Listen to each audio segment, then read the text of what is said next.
Okay, Taco, now you can introduce yourself. All right. So, hi, I'm Taco Verdonschot. Usually go by Taco Verdo online because no one can pronounce my full last name because it's typically Dutch and it's horrible. So you can forget about that. Taco Verdo works. I joined Yoast the day WordPress 3.6 hit, which is on August 1st, 2013. So I've been with the company for 8.5 years by now. Started out as developer. Let's just say Yoast had a job opening that said hire for talent and attitude, train for skill. I was 100% certain I had no skill whatsoever as a developer. I knew that my attitude was quite okay, and I had no idea about my talent. So I decided to let Yoast be the judge of that. He obviously completely misjudged and hired me. We found that out like 3 months in. I sucked as a developer, like big time. That was not funny. Fortunately, what I do very well is talk to people and talk to customers. So I started as the first support engineer at Yoast, because at that time Yoast would still do most of the support himself.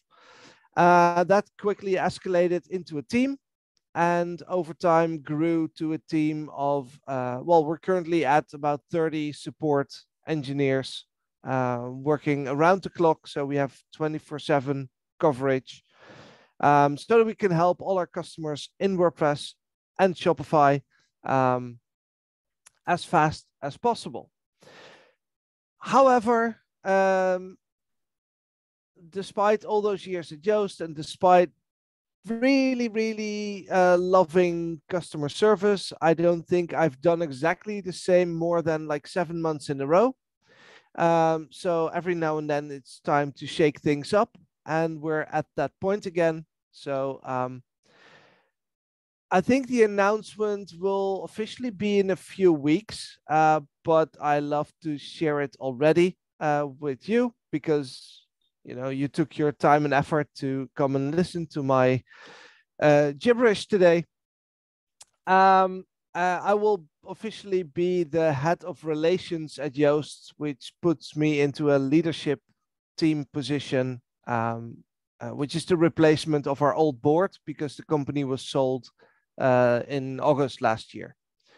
So we're now part of a bigger concern called Newfold. No one knows about them, and we should keep it that way, because Yoast is the name to remember. Well, congratulations. That's exciting news for you. It definitely is. Thank you very much.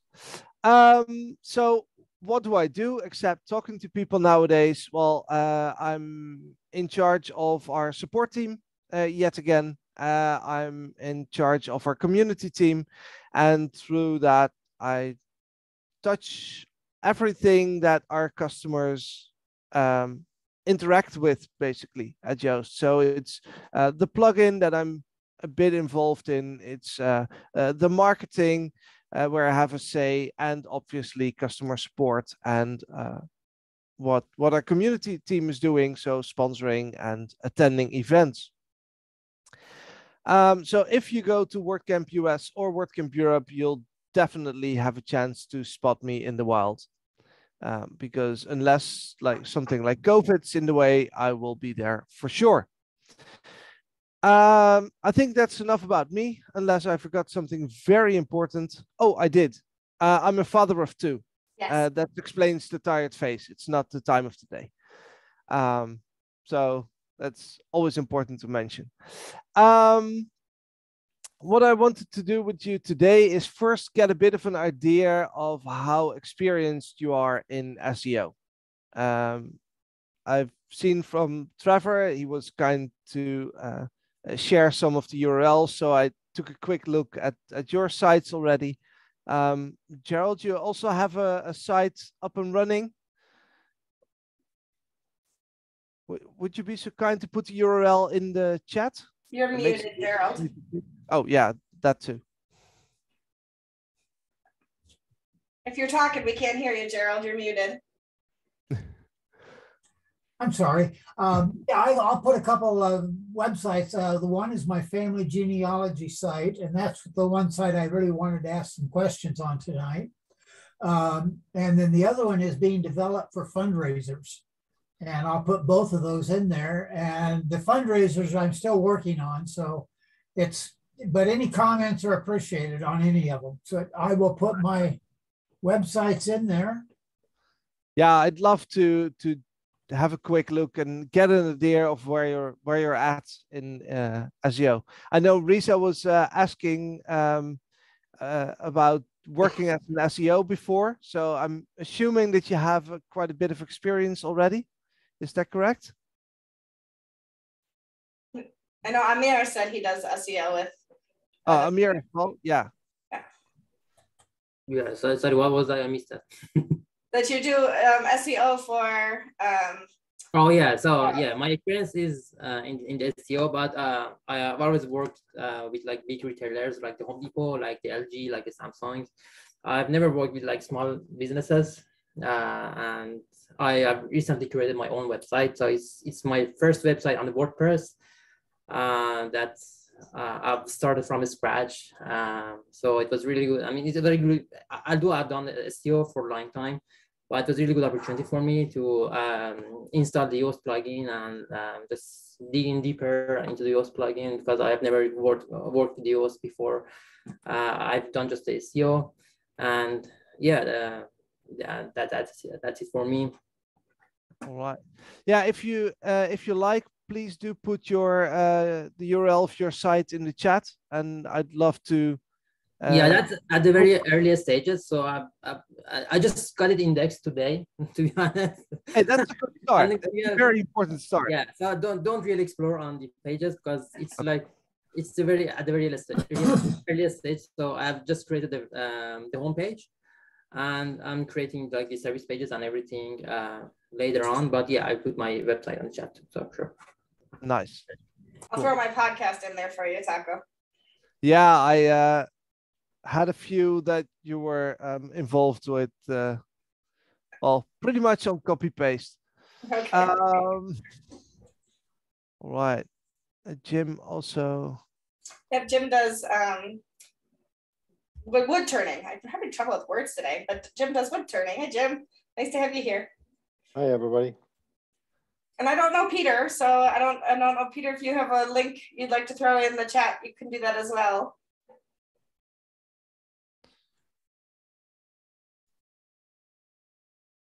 Let me see what my, yep, trying to load stuff.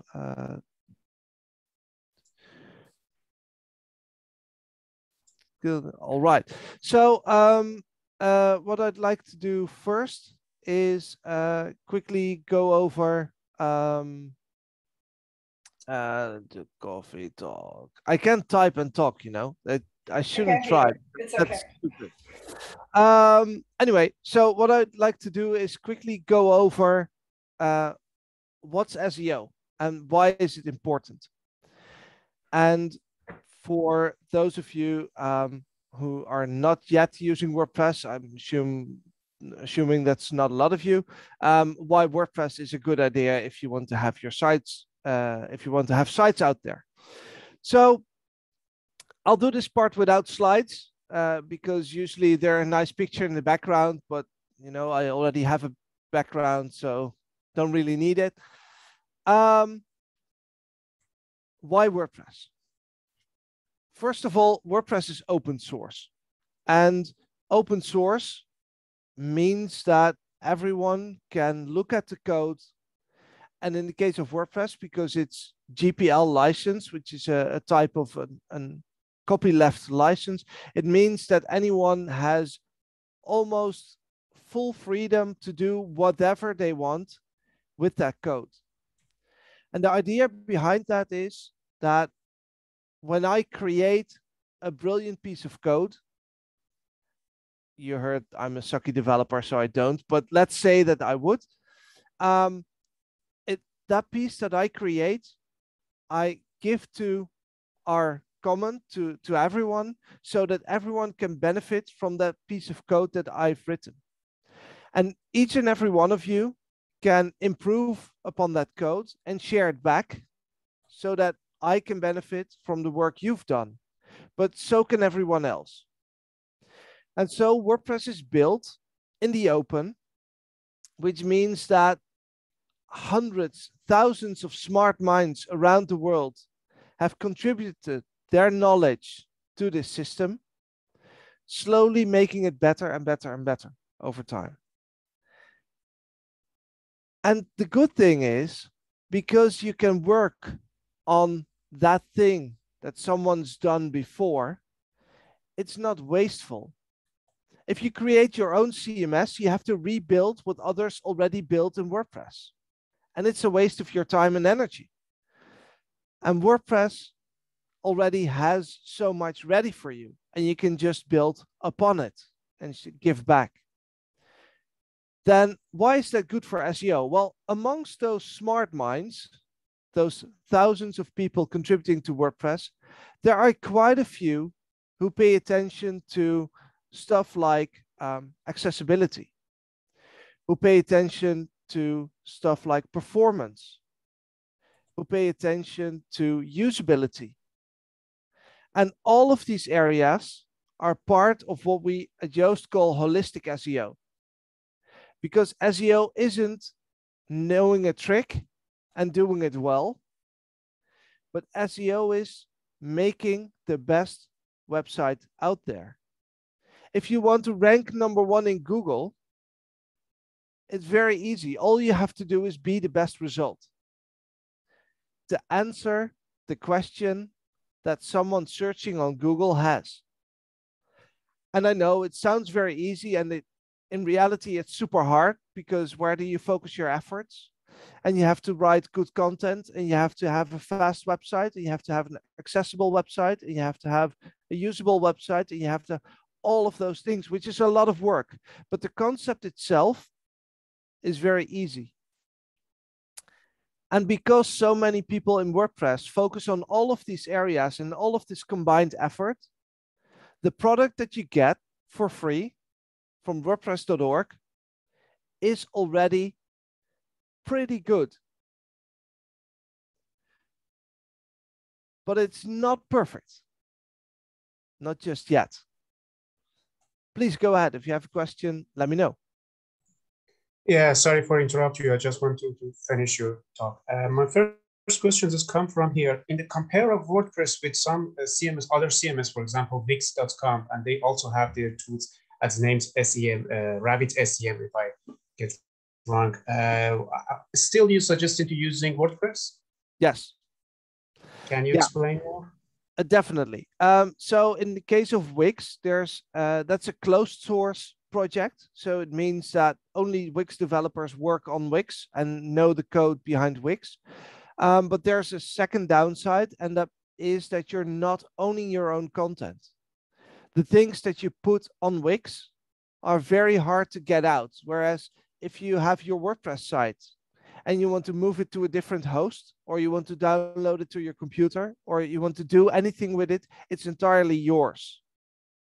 And that freedom and owning your own platform is super important if you want to build a brand.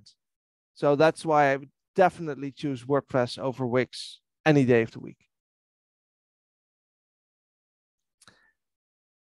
But what I was saying is that with WordPress, you have that basic SEO set up. You have the basic usability. You have someone working on your site speed. You have someone working on the performance. All you need to do is find a good host, install WordPress, and you're good to go. And what WordPress does, and WordPress's mission is democratize publishing.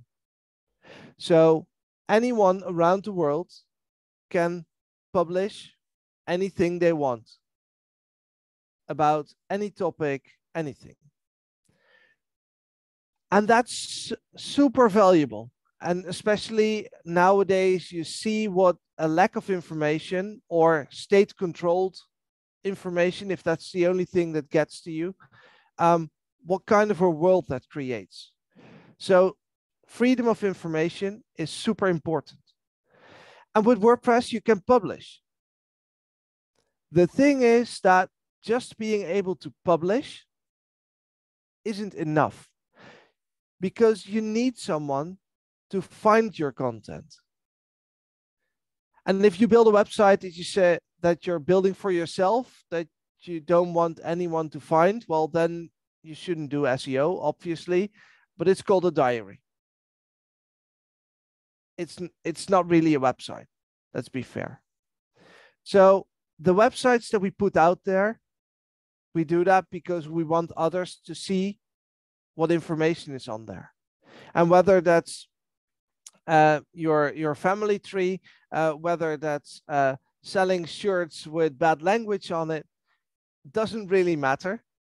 But you want people to see that site because you've put in a lot of work and you did your best to provide some value to your visitors. So that's where SEO becomes important.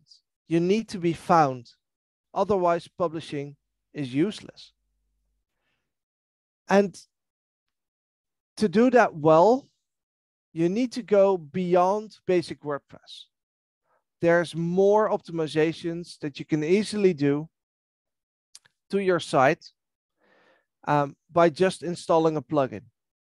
And of course, I have a very strong preference for which SEO plugin you should install. And that won't come as a surprise, I guess. I mean, there's a logo right there and there's a logo right here. And it's small enough for you to notice, but not really notice. But obviously, I prefer you all install Yoast Seo. And depending on your website, probably even Yoast Seo Premium. And if you run WooCommerce, then with the WooCommerce add-on. And I'm not just saying that for my own wallet. It is a factor though. But also because I think it really helps your site. But even if you decide that Yoast Seo is not the tool for you, for whatever reason, do share them with me because I want to know and resolve that. But even if you decide that Yoast Seo is not the tool, make sure that you have an SEO plugin installed, because all of them help you rank your site. One is just better than the other, of course. So what I want to do is, yeah, Jim, please. I apologize because I signed in a couple of minutes late. Taco, do you work for Yoast or are you independent? Yeah. Who are you and what's your background? Yeah, I work for Yoast, and my current role is head of relations at Yoast. Okay, great, thank you. So that's why I'm slightly biased. Yeah. No, that's okay. You know, it's okay to be biased when you have the best product on the market. So. See, you hear it from Jim. All right. So what I want to do is quickly show you a few things when you just install the plugin, because what we try to aim for with Yoast Seo is decisions, not options. Back in the day when I joined Yoast, the plugin was a technical SEO plugin. And that means that the target audience was SEO experts needing tools to really fine-tune WordPress. Over time, we've changed our audience to a much more broad audience. And what our mission now is SEO for everyone. And that means that we've taken a lot of the settings and a lot of the options out of the UI so that the plugin seems easier. And every time that we know that a certain setting is better for your site, we will apply it without asking. So the plugin is doing a lot of stuff in the background. Yeah, Jim. I just want to make sure you cover, I'm interested in two different markets. One is I have my general informational website, and then the other is an online shop. Mm-hmm. And so I've got product that's coming in. I've got fairly short descriptions. I mean, it's a fairly simple product. So I want to understand applying Yoast and SEO to a general purpose website, an online store, images and YouTube videos that we have linked in our site. So those, I just want to make sure you kind of, from at least from my personal perspective, that's what I'm interested in learning about. I know Trevor's got some online shops now. So there's a couple of us that are definitely interested in how to optimize our shops. Definitely. Yeah. So what I plan to do is to show a few basics, like the absolutely must do steps after installing the plugin. And if you're really lazy, that's where you can stop. Obviously, we'll go beyond that today. And that's why I asked for a few URLs already in the chat, because what we can do is take a look at each of your sites and see what's already good, maybe what can be improved. Sometimes I can see from the outside if there are certain settings that you can improve upon. And I really want to make this a bit of hands-on playing with the plugin. And then, of course, if there's a bit of time left and I haven't fallen asleep yet, I have a demo site where you can either copy some content from your own site into, and you can play a bit with the premium version of the plugin to just get a feel for the feedback that it gives, in case you haven't experienced that before. So that's generally where I want to go today. And Michelle said I had virtually unlimited time. So my bedtime is the main factor. Let me share my my screen. This looks like WordPress. I think you should be able to see WordPress now. Yep. All right. So this is the screen that you see when you've just installed Yoast SEO. And I went ahead and did that for you. And it gives you a nice, wow, your installation was successful. And obviously, because you have Yoast SEO installed for so long, you've never seen this because it's only been in the last 3 versions, which is like 6 weeks ago. But the thing is that what's most important is on your site as well. And that's either the Do the Cornerstone workout button here, or you go to SEO and then to the workouts. Because we've recently started this theme where we say SEO is like fitness. It's useless if you do it once. It becomes useful when you repeat it over and over again, and when you keep your site SEO fit. Just like hitting the gym, it's not something you do once. It's something that you have to repeat, preferably several times a week, to get your body in shape. So that analogy is what created the SEO workouts. And the one that you should definitely do is the configuration workout. And I'll click through it. The interesting part is I can't do the first step on this side because it's a local development environment, as you maybe saw by the URL. But on your live website, you should be able to do the SEO data optimization. And what it then does is loop over all your posts and all your pages and all your custom post types and everything on your site and gather all the relevant data into Yoast SEO's own database tables so that we have an easier way to work with the information and a lot faster way to generate sitemaps, for example. The next thing, when you click continue, you go to step 2, and this is where it becomes important. Because your site, and this is by Google, either represents a organization or a person. And if it's a person, it should really be about you. So this usually goes for musicians, for athletes, people who have their personal brands, basically. Everything else is considered an organization. So the next thing you do is fill out your organization name. You fill out a logo. So we have our great example. Then I should obviously have, oh, I should have uploaded the file already. I didn't. Let me see if I can find one. Ah, there is one. What a coincidence.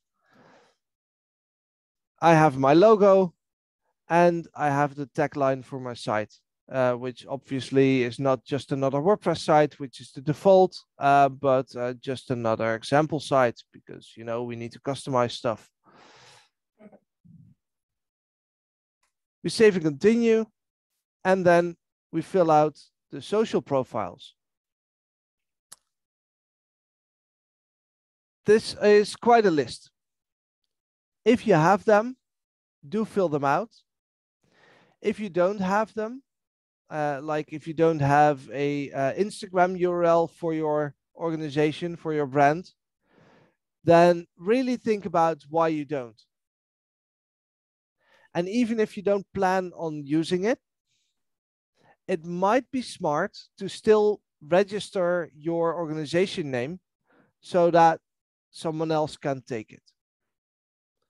And then when you have it, you put it here and you save and continue. And then obviously we ask you to track, if we can track your data, because that is really helpful for us to improve the plugin, because it sends anonymous data back on all the features that you're using. And then you can sign up for the Yoast SEO newsletter, which gives you in-depth SEO information like 3 times a week, because that's how often we publish our newsletter. And with that, if you've done all of that, you can say, hey, finish this workout, which I can do on my example site because I can't finish the SEO data optimization. But then you could finish this workout. And this is the basic setup that Yoast SEO needs. And all the other settings you can leave alone for starters. And that's when you go in depth and you want to do more SEO optimization. You can definitely go through all the menus and look at everything. But for basics, this one workout is all you need.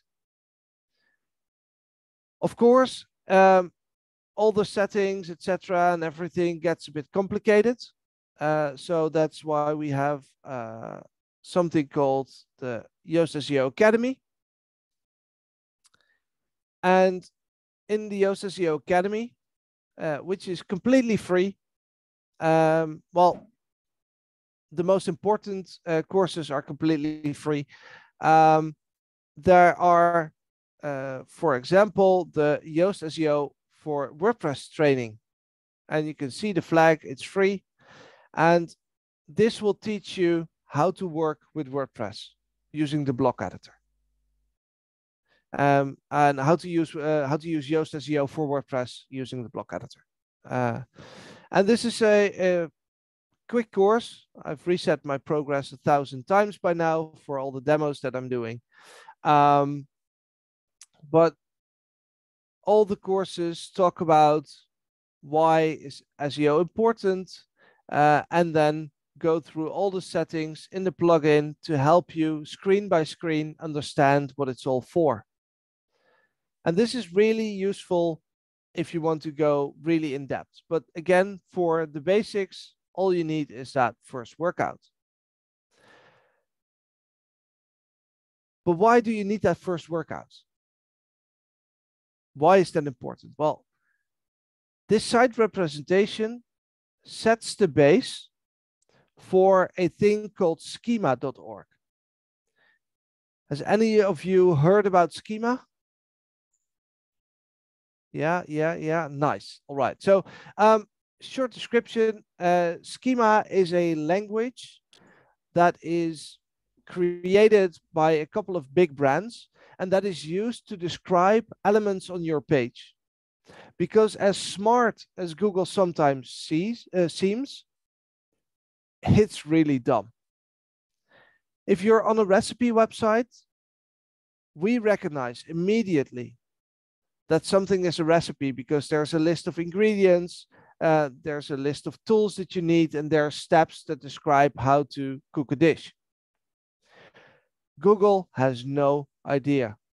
It cannot connect the dots between all those elements without your help. And Schema is the language that we use to, in the source code of your site, describe the relationship between information. And I can probably show this best. Let me use a recent post on Yoast.com, which is one that's close to my heart. This site is a post on Yoast.com, but we can tell a lot more about it. I mean, the thing that you probably immediately noticed is the date, because it was published, well, for me yesterday, for you today. It has some titles, it has some content, it has a few links. It's on Yoast.com, you know that. But there's more to say about this page. And let me, I always do this by heart and it's never a good idea. Let me show you the easy way. TRR. So what we are doing now with this URL is see if it supports rich results. And rich results are a way to stand out in the search engines.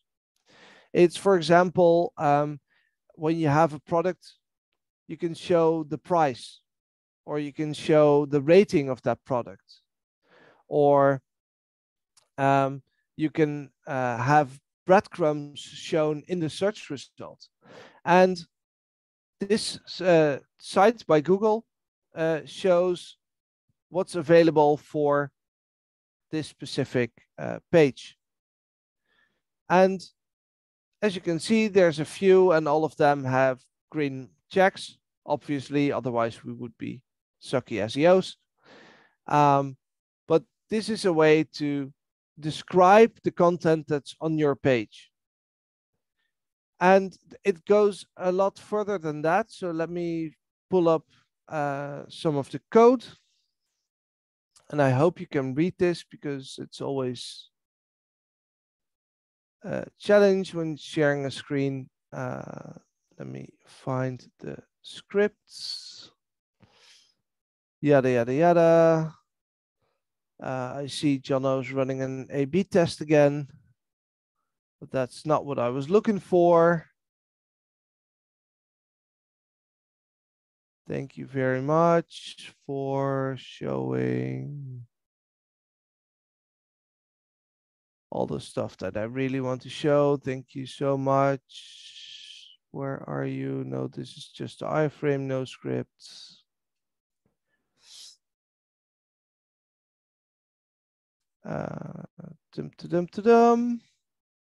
They keep hiding stuff from me.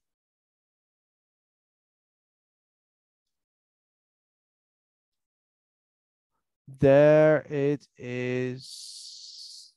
Hidden. That's one. That's two. Oh.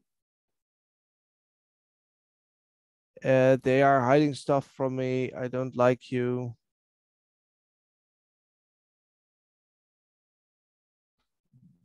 Let me do this in a different way. Yes, here we are. So, this little line of code, it's not very long, as you can see. We just keep scrolling and scrolling and scrolling and scrolling. Okay, to be fair, it's endless.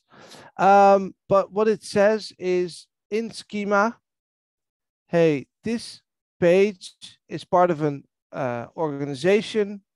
The name of the organization is Yoast. The URL is yoast.com. It's the same as the Facebook account. It's the same as Instagram. It's the same as everything else that we entered in that first workout. And this helps Google understand how your brands are connected, how your Facebook page is connected to your website, and how your Instagram is also connected to your website. And it helps Google understand the relationship between the 2, 3, 4, no matter how many you put in. Let me scroll a bit further because additional information here is that the founder is the founder is a person and his name is Yoast Seo, and the URL where we describe Yoast Seo is here, and that's the same as the URL, well, the founding date, number of employees. Oh, I see we need to update this because it's currently at 143 while we're over 160 by now. So there's a lot of information that we can hide in this schema. And the good thing about using the block editor is that we can add extra information to each of the blocks. And especially if you have custom blocks, like an FAQ block, it gives all the schema markup for an FAQ. And then you might end up in the Google search results with your FAQ directly on the search result page. And that gives you a huge advantage driving traffic. So it's super valuable to have that information set up. And that's what you do by that first workout. Sorry, can I ask you a question? Sure. Does this feature come with the Yoast Premium, or does it come with the free version as well? You agree that we should have put it in Premium, right? No. It's in the free plugin. So yeah, we have a very strict policy on when we put stuff in the premium version of Yoast Seo, because everything that we feel is a basic need for your website is in our free plugin. Yeah, gotcha. Everything that helps you save time and money beyond that, well, that's where we can make a few bucks off of you. So that's when it goes into premium. Taco, does this work with a site that's been built with a builder like Divi? Partially. Yeah. Divi doesn't have the same blocks, and it doesn't have a full integration with Yoast Seo. So it doesn't do exactly the same as the Gutenberg editor would, the block editor, but it has the basic stuff. Yeah. At this moment, Elementor is the only page builder that has full integration with Yoast Seo. Can I ask you a second question? Sorry to interrupt you. I mean, it might be out of scope, not sure, but I'll try and the other. So I've done a couple of like taxonomy changes on my website, and what I was trying to do was excluding some of the URLs that I just put them down from my sitemap and submit the sitemap again to my search console. So if you had a chance, would you like? I'd be awesome if you would just explain a little bit more how we can just exclude or include any URLs in the sitemap through the Yoast Seo. Yeah, definitely. We can touch on that. In fact, the sitemap is something that I would really like to take a look at next. And then obviously we're not looking at the Yoast.com sitemap because that wouldn't be any fun. But there's a site here. Oh, yeah, that doesn't work. That doesn't give a lot of information. Let's look at, I know that you sitemap.xml. Oh, something's going wrong here. We need to talk about this.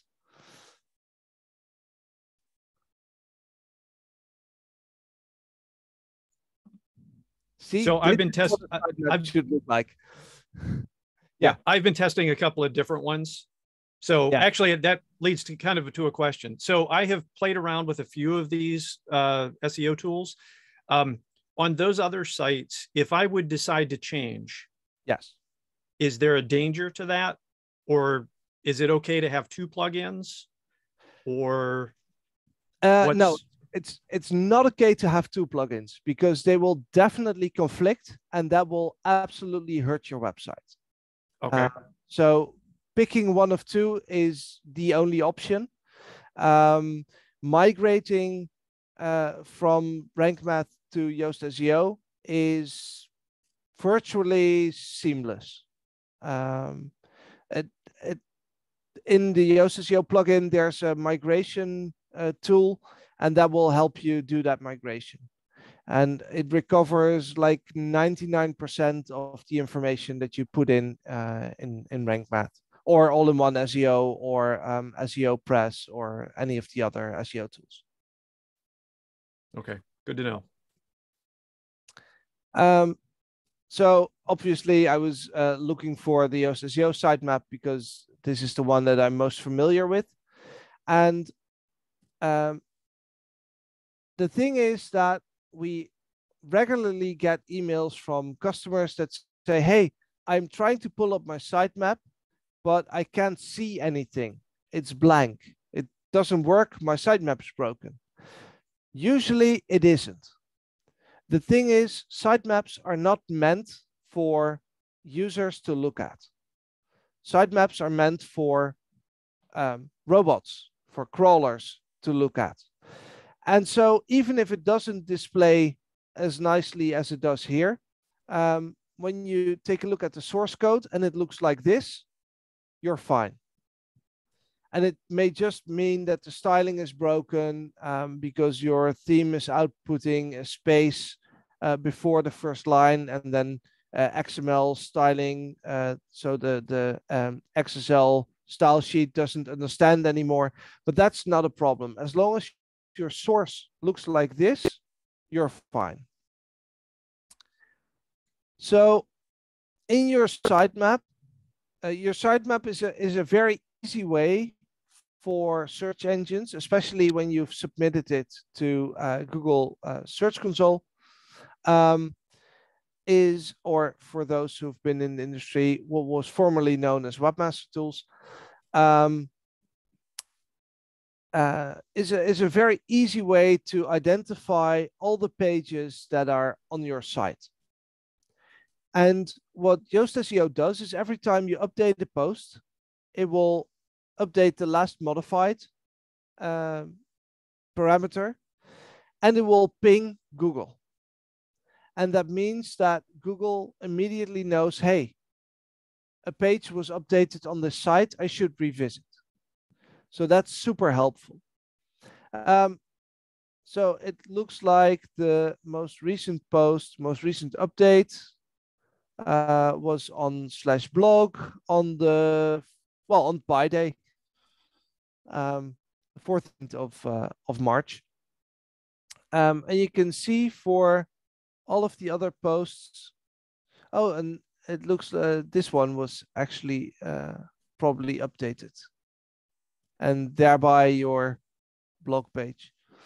And you can see how long content's been around.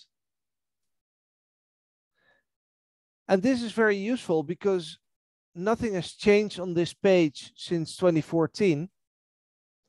It means that Google doesn't have to spend a whole lot of resources on looking at that page again. And this is where your sitemap is super helpful to dedicate Google's resources and the limited time that it crawls a site to the right pages. So yeah, that's why it's useful to have sitemaps. Why I like to look at sitemaps is because it allows me to see if the site setup makes a bit of sense, because you should have a sort of logical build-up of posts and pages and custom post types. So what we saw is there's 11 posts. We see there's 51 pages. And now I see a post tag and it has 9 URLs. And this is where I always get curious, because what do these tags, what kind of page do they lead to? How did you switch those pages? I didn't see how you went through 3 different pages. How did you get in between them? I used a back button and then clicked the next one. Oh, okay. I see now. Thank you. This probably makes it easier. Yeah, so when we look at the tag speed, there's exactly 1 post. So what does this page add to your website? What unique information does it give?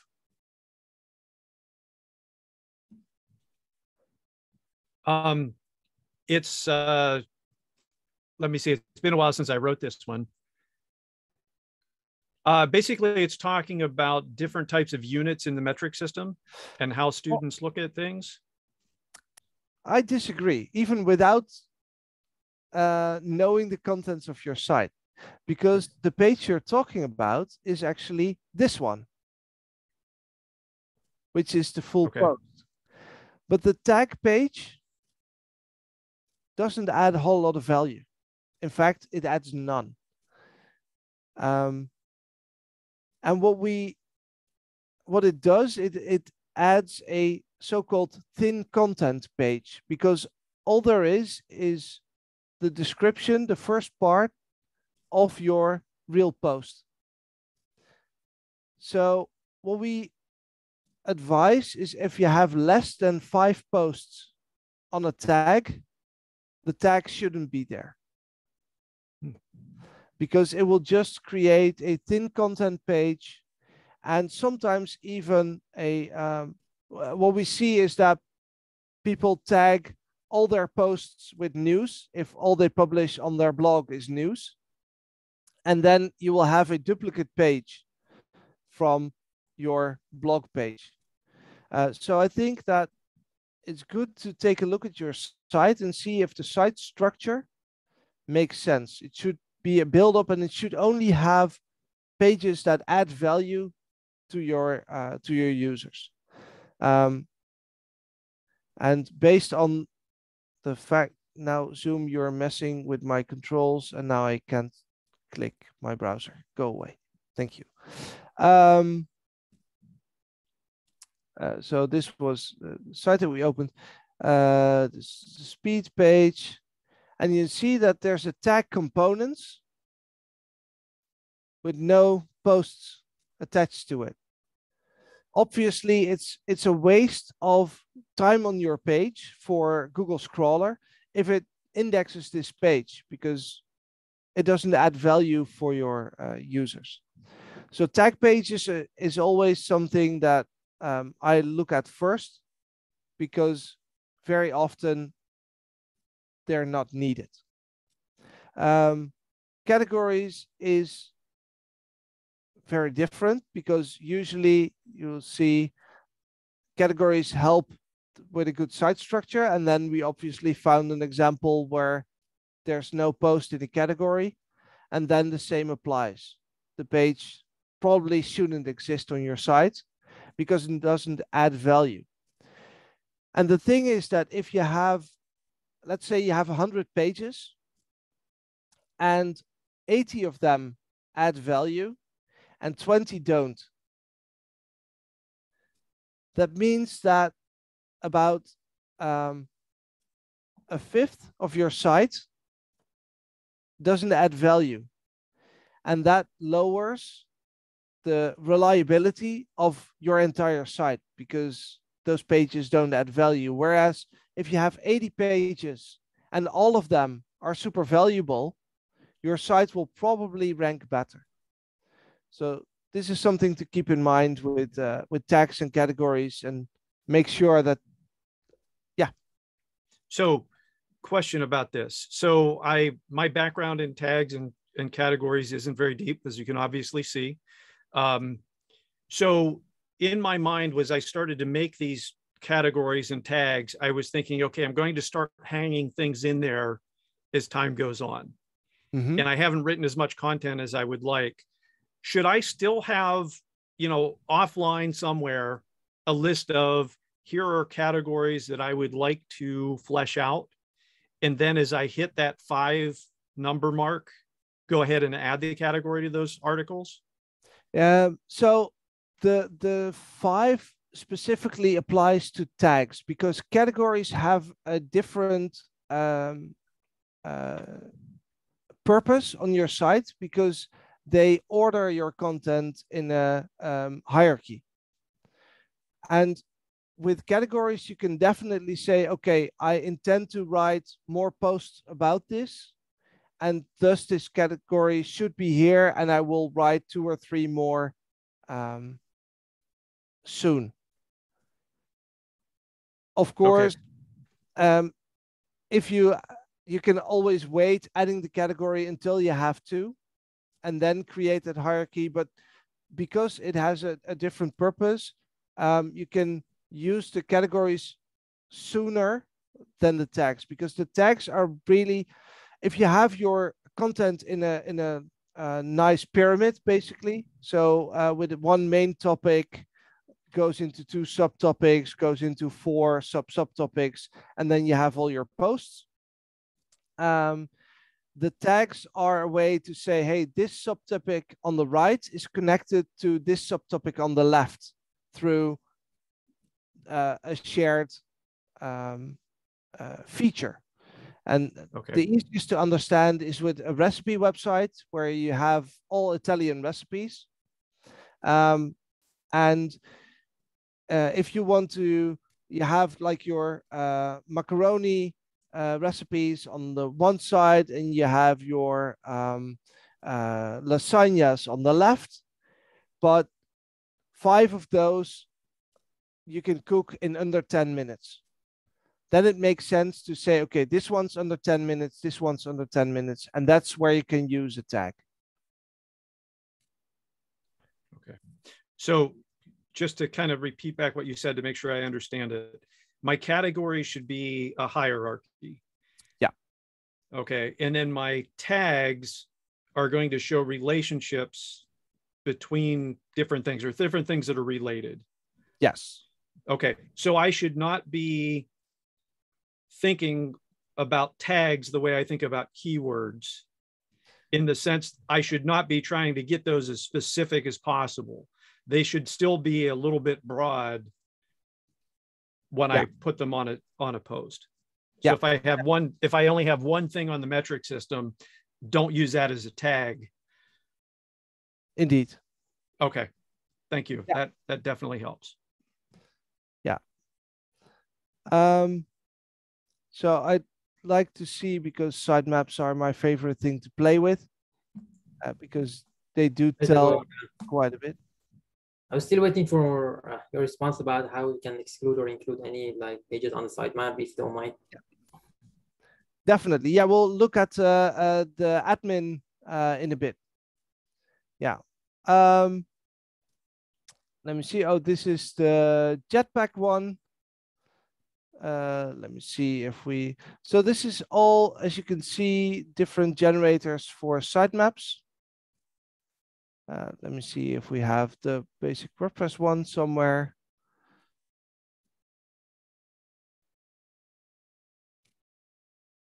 Yep.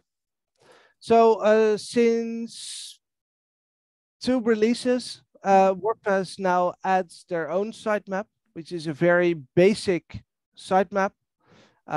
It doesn't have a lot of the smart features, but it's a good start. Again, if you have an SEO plugin, it will further improve what WordPress is already doing out of the box. We were big proponents of this project and even started it with Yoast, despite that we have our sitemaps in Yoast Seo, but we felt that everyone should have sitemaps, even if they don't run an SEO plugin. So that's why, together with some people on the Google team, this feature was built and added to WordPress. See, we have one more.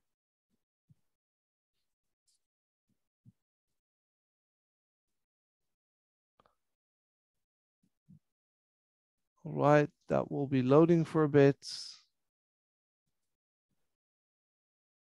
Who hasn't seen this site before? Actually, it's my personal website, and somehow I don't know, I had some problem with my host providers. But actually, I use Yoast Seo for creating submap and other stuff. Yeah, I see. It's it took a bit of time to load, but it's here. I see 3 posts. Let me enlarge this again a bit. 4 pages. And then one tag. And then I'm again curious to see.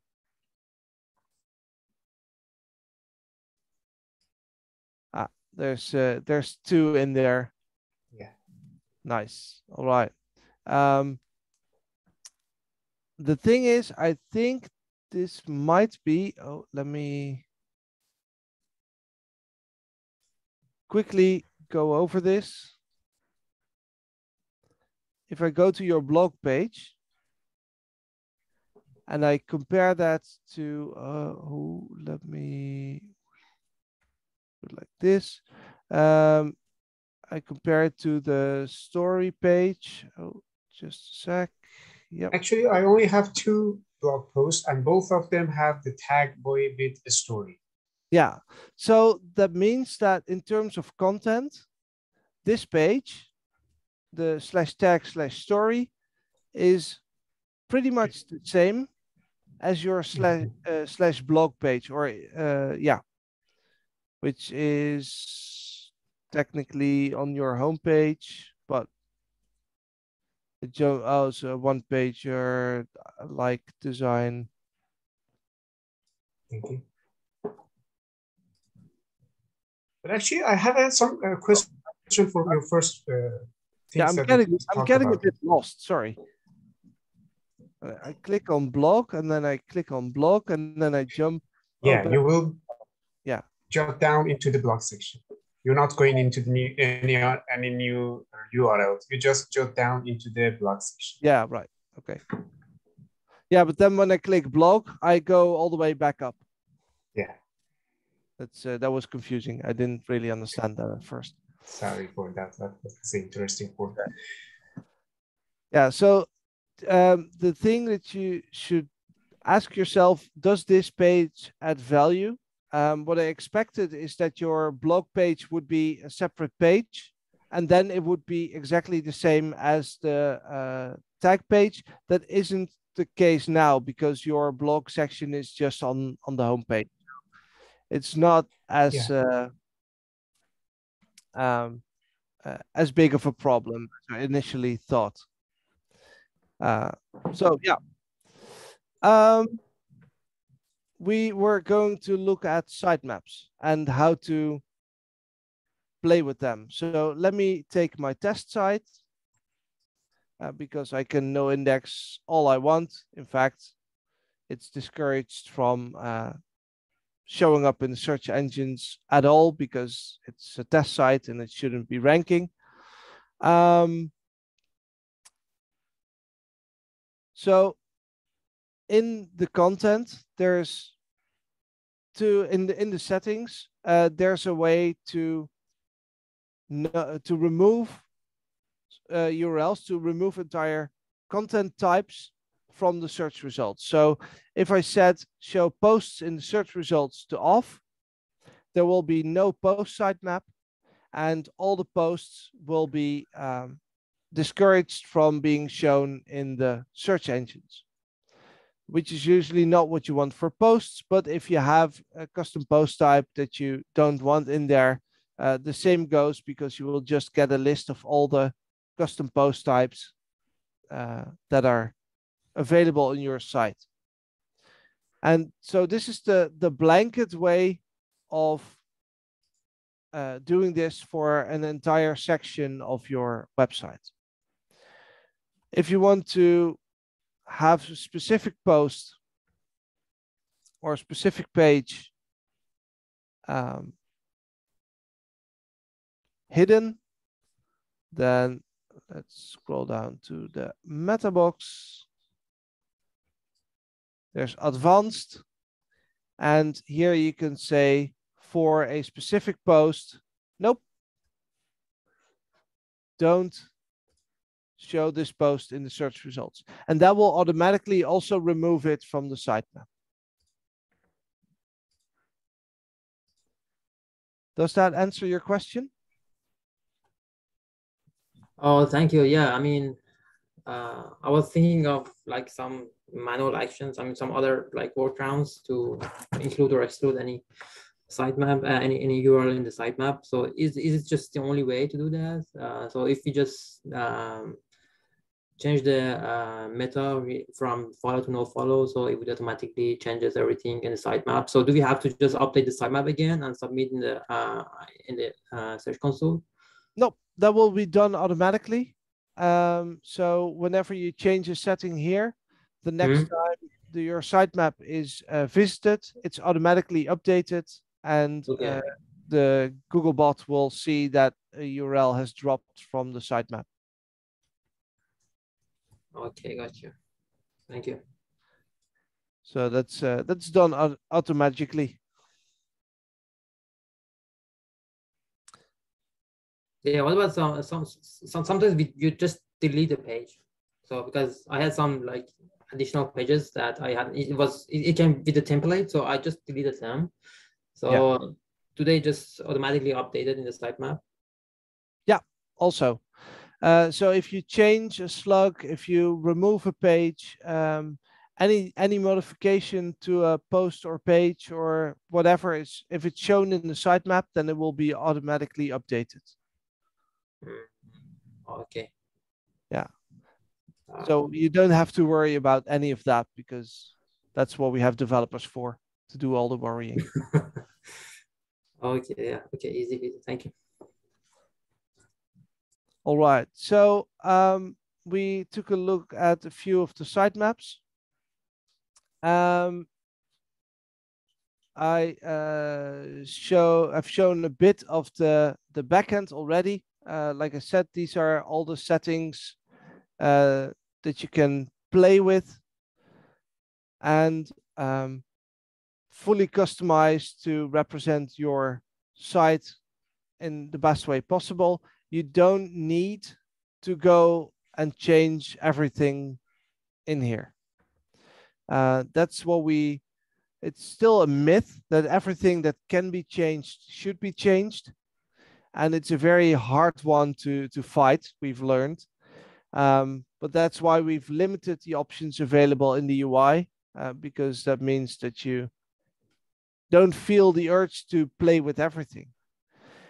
And the interesting thing is, for Trevor, you've been playing with rank math. You'll see that there's a ton of options in the rank math plugin. And basically everything where Yoast Seo says, we just make a decision for you, is customizable in the UI in rank math. So that's a big difference between the plugins.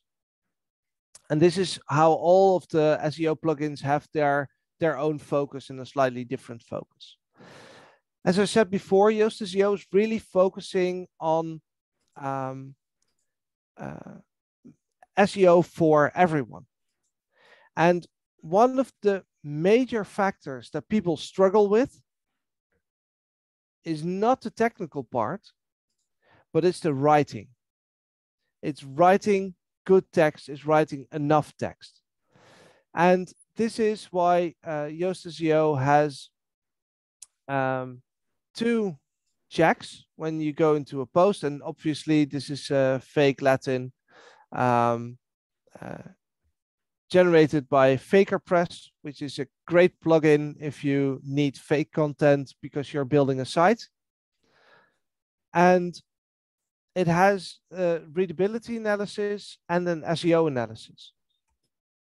And your goal should be for all the pages that should rank, so pages that are contentful, to get both of them to turn green.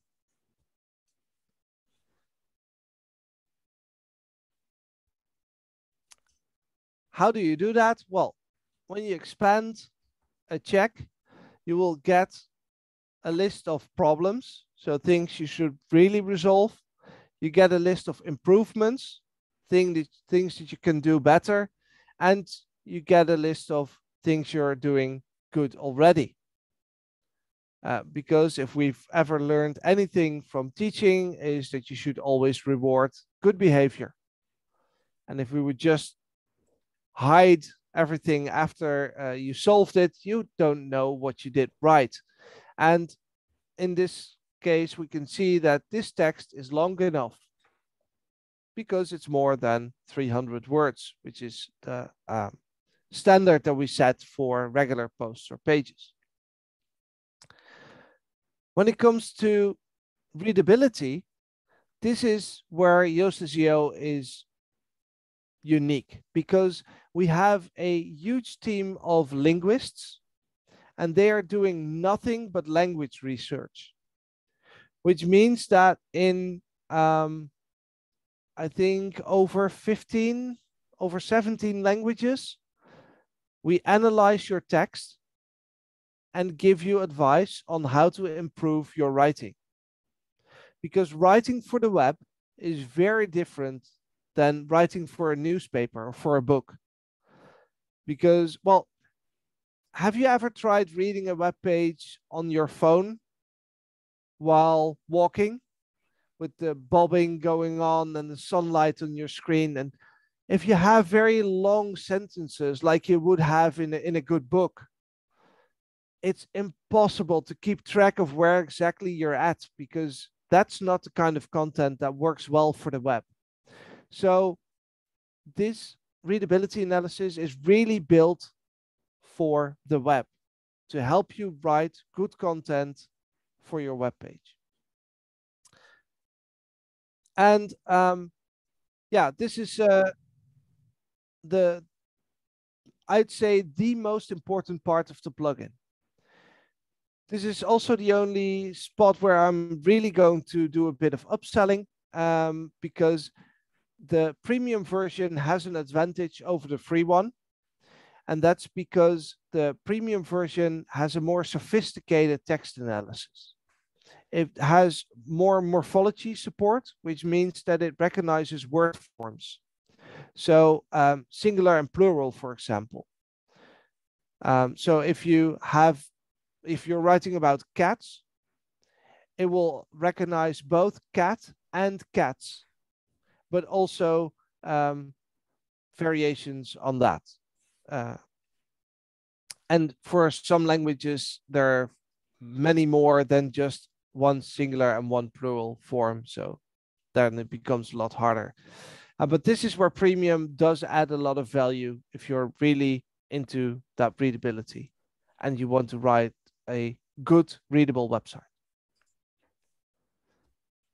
I've been talking for way longer than I thought I would, but I want to leave it to you whether you want to go on, have a quick look over your sites, or if you want to play with the premium analysis a bit, or if you say, hey, Taco, this is enough, go home.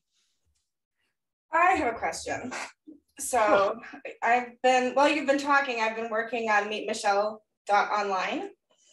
And I was like, gosh, it's a one-page website that literally has one page. And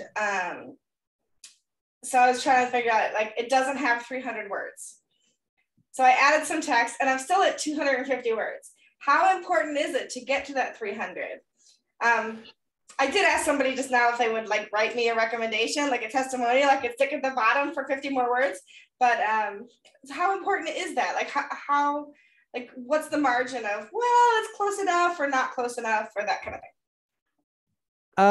So unfortunately, Google is still very much, and with Google, all the other search engines as well, is still super focused on text. And that means that it needs text and it needs the context from a text to identify if a page is worth visiting, if it's solving a problem. Okay. now it becomes personal because it's about you, but usually That's we okay. say, yeah, usually what we say is if you can't write 300 words about a topic, you're not an expert. I should be an expert on myself, but you know how hard it is to write Yeah. about yourself, right? That's the hard part. But if you scroll down, you'll see I actually look at the last link I put in the list. Nice. I thought you'd like that. But yeah. If you like, when I just Google for myself, this page comes up. But yeah. Also, and there's a lot. I'm not the only Michelle Frechette in the world. There are a lot of us. So but I don't know if other people Google for this, if it will come up as well, because I'm Googling for myself a lot, you know, kind of thing. So there's only one of you, Michelle. Oh, thank you, Jim. I wish there are other people with my name though. How's that? Is that better? And of course, you know, is it important for me that this one comes up if you Google Michelle Frechette? Yes and no, right? Like other things come up. My Twitter account comes up first. Other things come up first. But so I'm just kind of curious about like that 300. That's a Google thing, right? That's not a Yoast thing. A bit of both. Okay.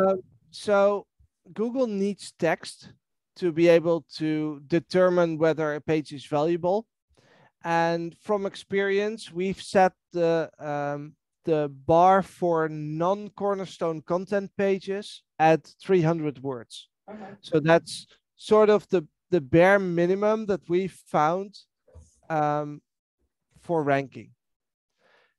When you're building a site and you have Cornerstone content pages, which is the information pages that show that you're an expert on a topic, the text analysis requires you to write 900 words on the topic.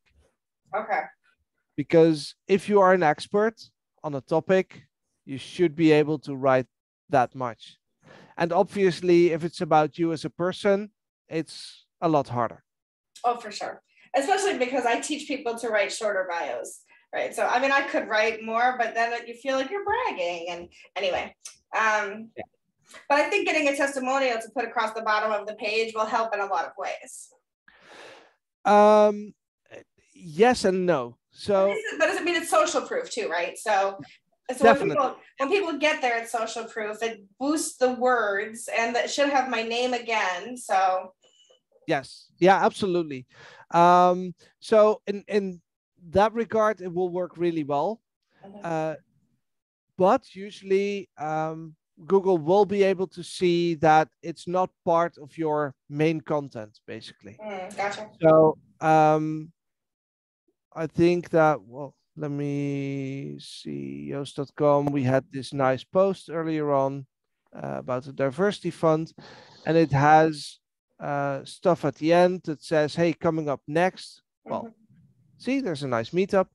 But there's also an SEO webinar, and there's tips, and all of this content is because it's not in the main section of the content of this page. It's definitely there, but it's not something that we count towards the main content. Right. Okay, that makes sense. It's and yeah, mostly that's because Google's able to recognize that this is a different section of the page. Oh, that makes sense. So yeah, it's not a hard limit, but if you can make it 300 words, then definitely do. It's hard too, because like this is I used Cadence theme, right, to build this, to also show that you could make like a link tree without having to use somebody else's platform. So I own my content. Yeah. You know, I get the SEO to me, people look for me, and they're not going to Linktree kind of thing. And I can control the URL.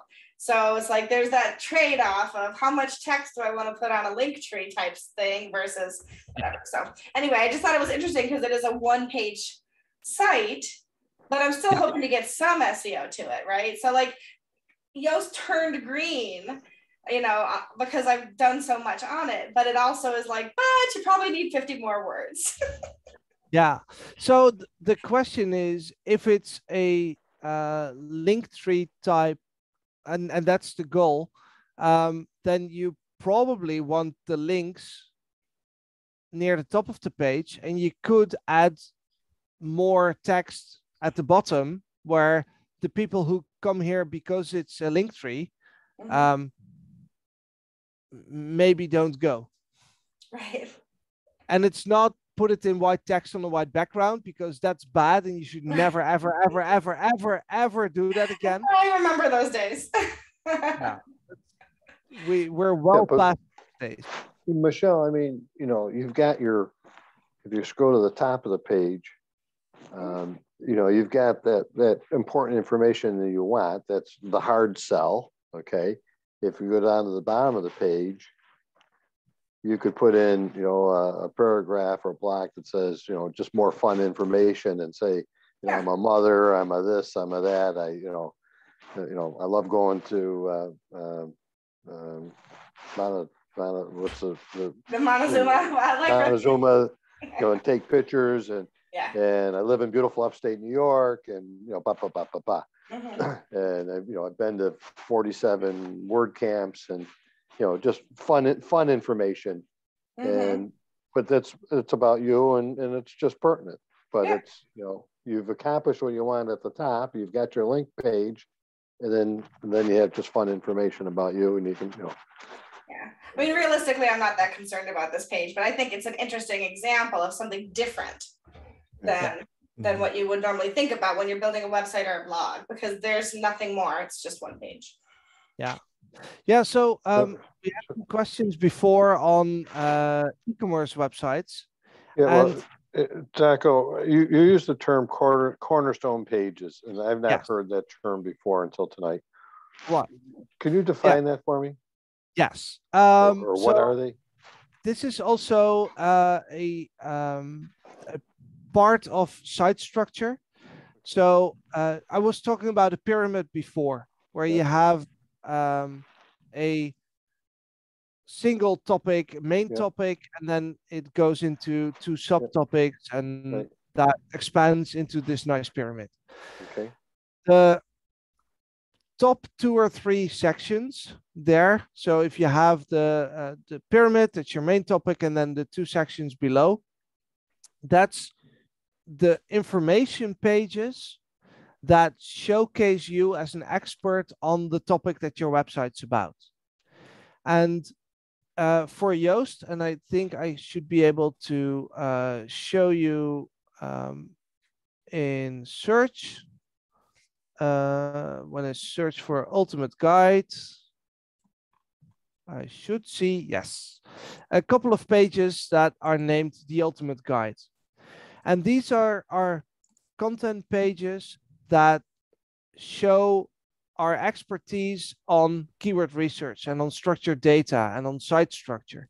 And see, this is where my pyramid is. So this is a long form article that really explains everything about a certain topic. And then what you can see here is we're talking about tags, and we see keep reading. And then this leads to a page lower in your pyramid, so a more specific page. And by building this nice pyramid with that cornerstone content, you have a very clear way of indicating this is the most important content on my website. And mostly all the lower, so it should link back and forth between those levels, but mostly from all the sub pages below this one should link up to that cornerstone content. So everything that's related to site structure should link to this article, to make sure that Google also understands this page is where Yoast is showing their expertise on site structure. Sorry, is it the same as a pillar and cluster model that Google's talk about it? Yes, similar. Yes. Yeah, the best way to fully understand is to read this exact article, because this really goes in depth. Let me share it in the chat for you.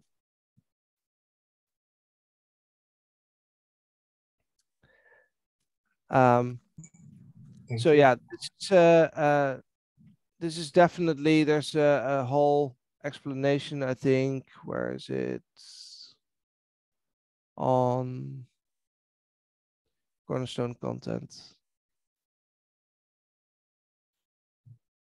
Yeah, so there's a whole section, and then we have more. So this is the general outline of this is Cornerstone Content. And if you want to take a deep dive, then we have to deep dive. And here you can see my lovely pyramid built up from the ground with all the detailed posts back to your main topic.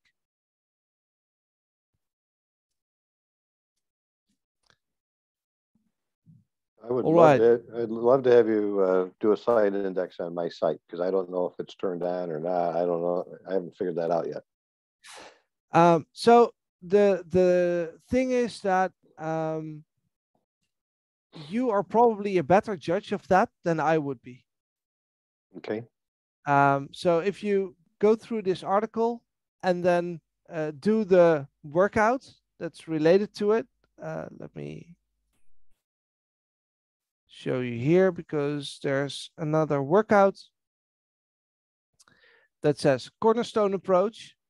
And if you start this workout, it will list for you the ones that are marked now as Cornerstone articles, and it will help you optimize those. So this workout will help you get through that as well. All right. So I'm going to ask the fundamental question. I do not blog. I don't write a lot of articles. I have content on my services. I have content on my classes. I have content on my demos. But I don't write a lot of articles. I don't have a blog. Do I need to start blogging? What do I need to do? You know, you keep talking about these articles and. Yeah. So blogging is a really nice way to stay relevant, but it's not the only way. So having a website with valuable information where people want to go and that people want to link to because you're the expert on the topic should be enough to get you talked about. Obviously, the more active your site is, the more often people will come back. More visits is also a sign, is one of the thousands of ranking factors, but it's also a sign that people are interested in what you're reading and that show your expertise. Okay. So blogging is a good way. It's not the only way. Let me. Yes, Trevor, please. So I have a question. You had mentioned a WooCommerce plugin. Yes. Do you have a link with Yoast to WooCommerce? Or is it something else? And well, so let me show you. Where is the WooCommerce plugin? So we have a specific add-on to Yoast SEO that adds specific features for WooCommerce. So it helps you optimize your product pages.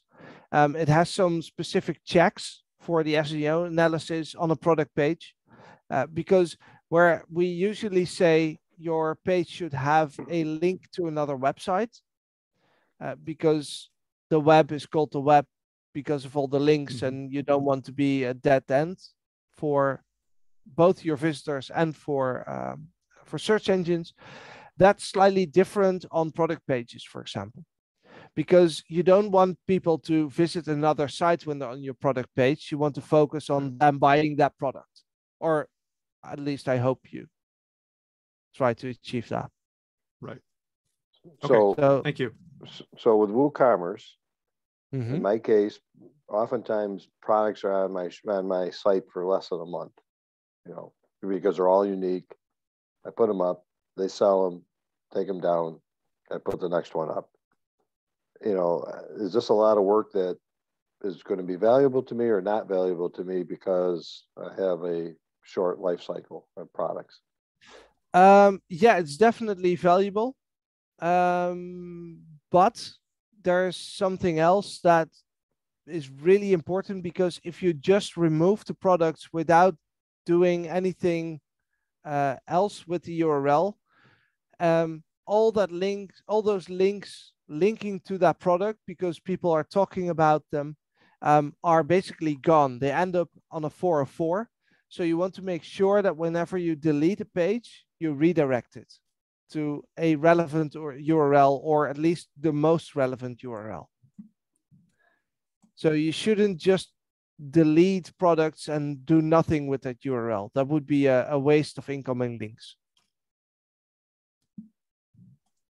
Yeah, again, I'm trying to understand the value of my time and effort because, so I make these little drop spindle things, right? So I make one out of Red Heart, out of Baduk.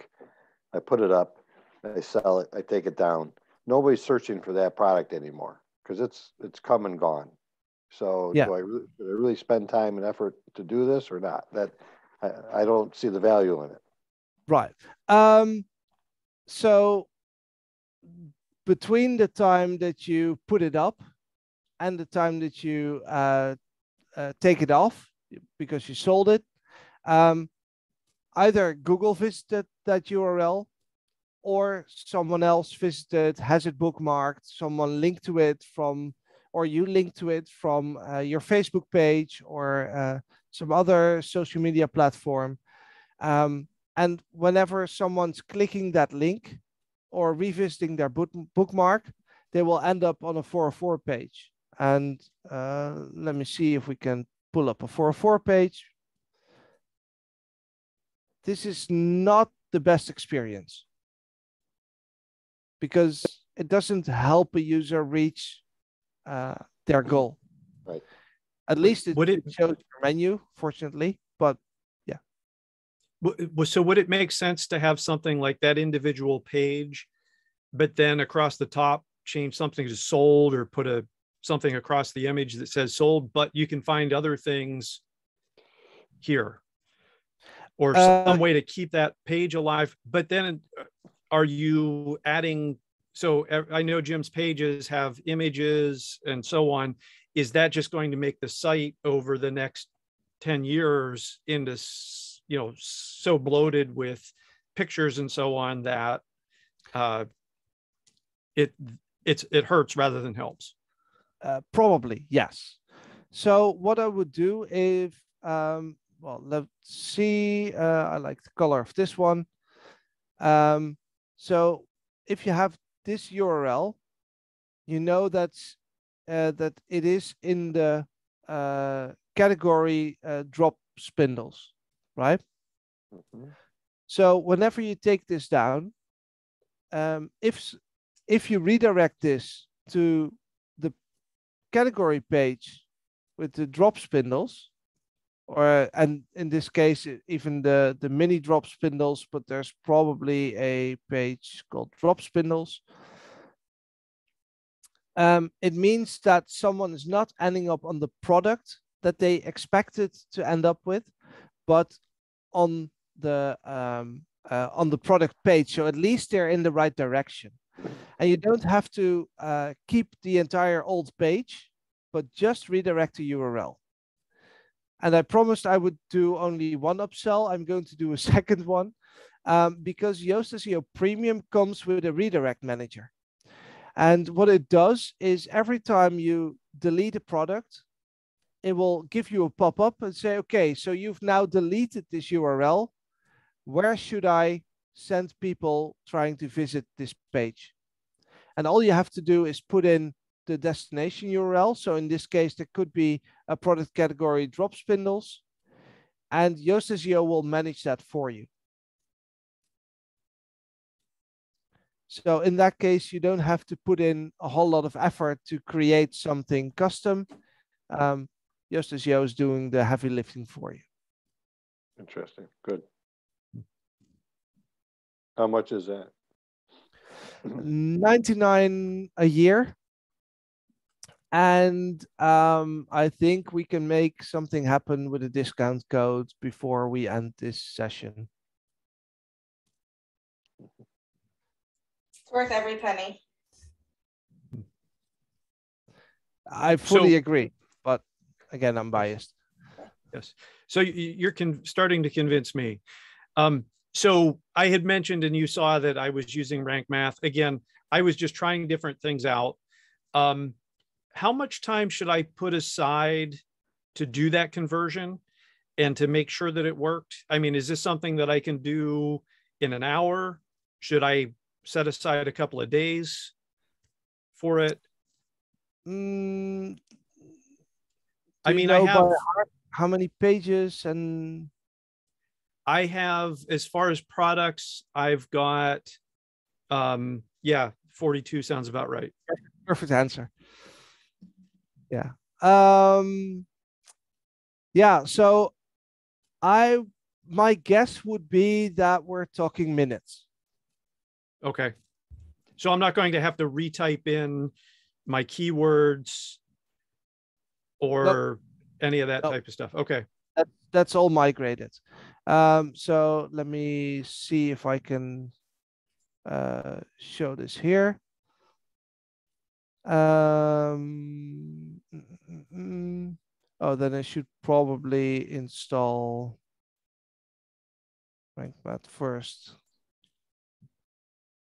So this is the good thing about local sites. I can do whatever I want.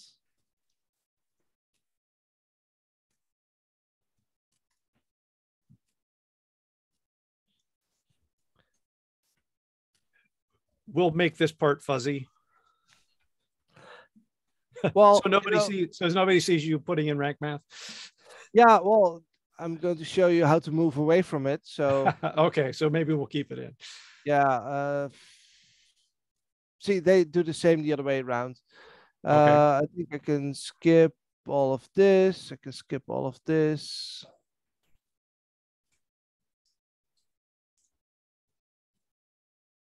Yes. All right. So we have the plugin installed, and then obviously, we should disable. It already does that for you. See, that's nice. Mm-hmm.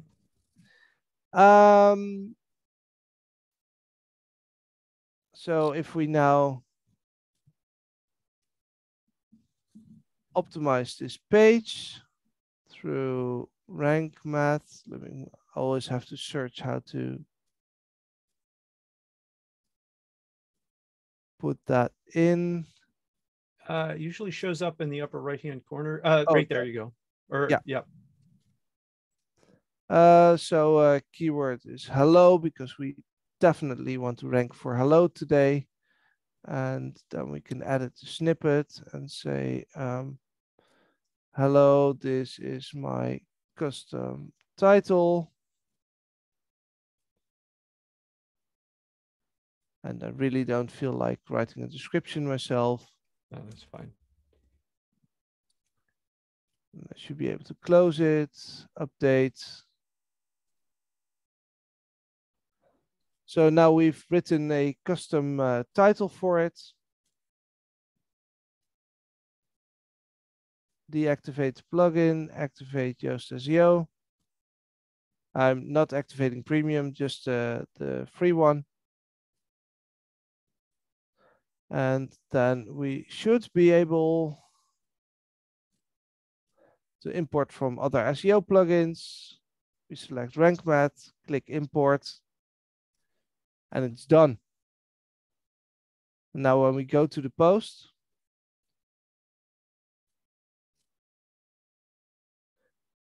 you see that the focus key phrase is set to hello, the title is set, and the meta description is copied over. So it's this fast. Okay, great. Good to know.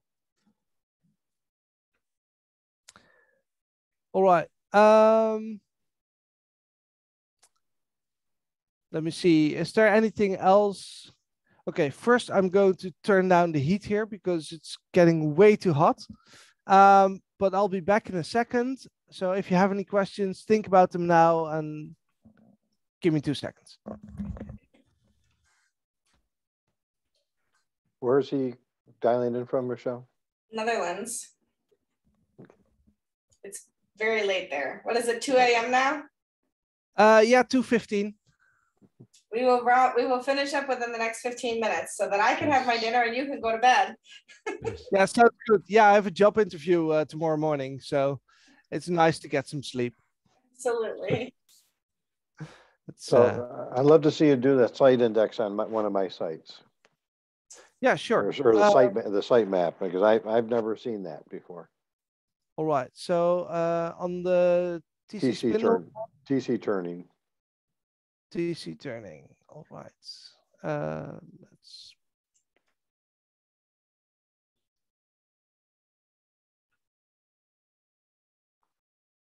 Alrighty.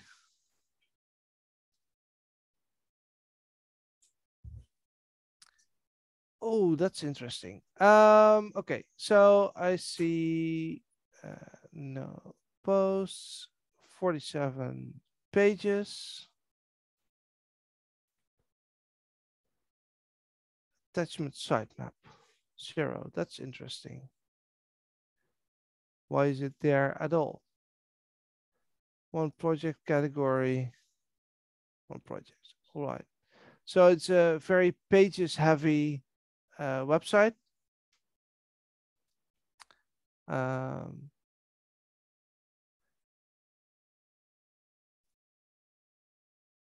Does this, and then it links to, yeah, to the Spindles one. All right.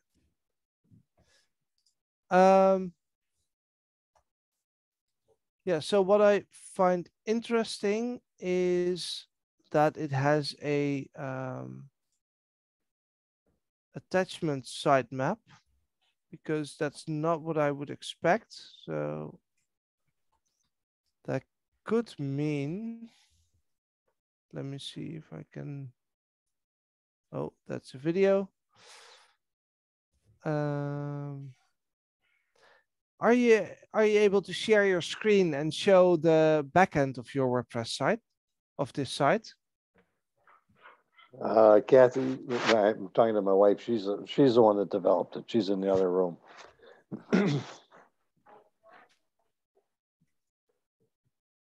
Yeah, you need to speak up or unmute, Kathy. I have no idea. Hello, I have no idea how to do that. Share my screen or whatever. Oh, that's just go into the back end and then we'll walk you through it on Zoom.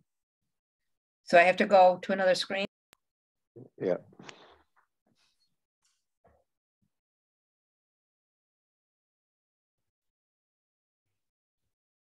So you want to log into the back end of the site.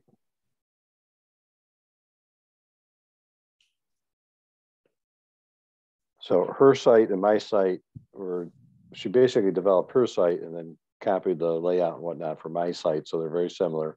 Both were developed in Divi. So she now manages my site because I haven't had time to even look at Divi. And we did that. She did that a couple of years ago before the block editor was, I mean, it was still pretty crude back then. So and by the advice of Michelle, it was, you want to go with Divi. So that's what we did. Yeah. And with you, I think 2 million others. Yeah. I mean, I still stand behind that decision 8 years ago. Yeah, it definitely. So I think that site builders, and whether it be Elementor, Beaver Builder, Divi, WP Bakery, any of them, make it a lot easier to build a website in WordPress, especially if you're not a developer. And we're now building a WordCamp website in full site editing. It's a challenge, let's put it that way. Yes.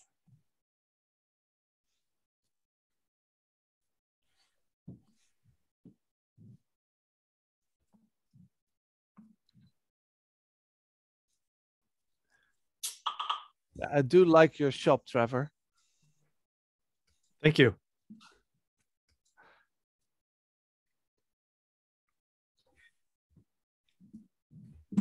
Just wear things with care.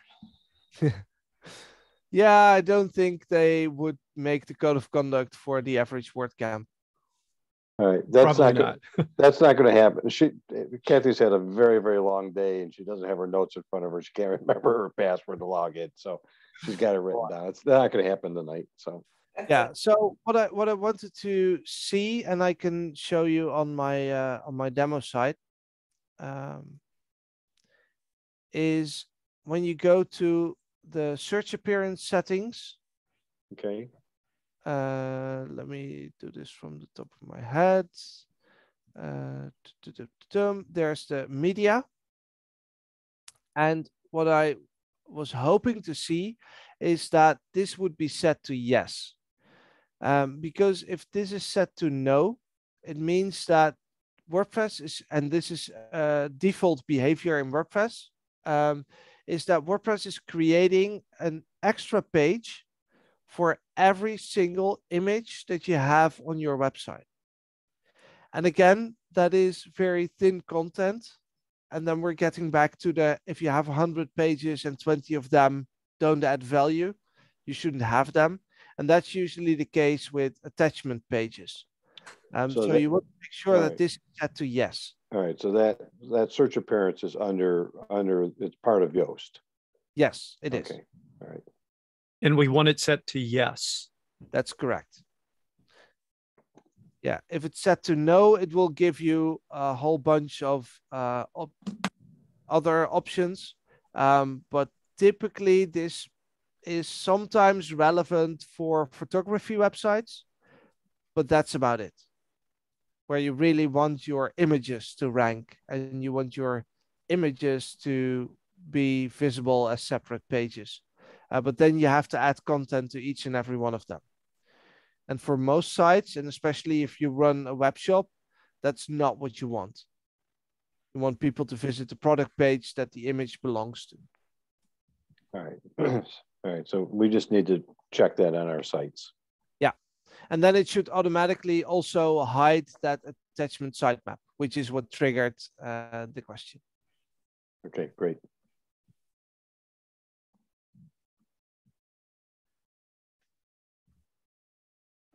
Anything else? Last minute questions? Well, this has been great. It's been very helpful. Thank you. That's very good to hear. Yes, yes, most definitely. Yeah, just knowing that I should be changing my categories and fleshing them out will be helpful. Nice. That's good to hear. So I'll ask Michelle to stop recording in a bit, and then I can share a discount code for those of you who made it this long.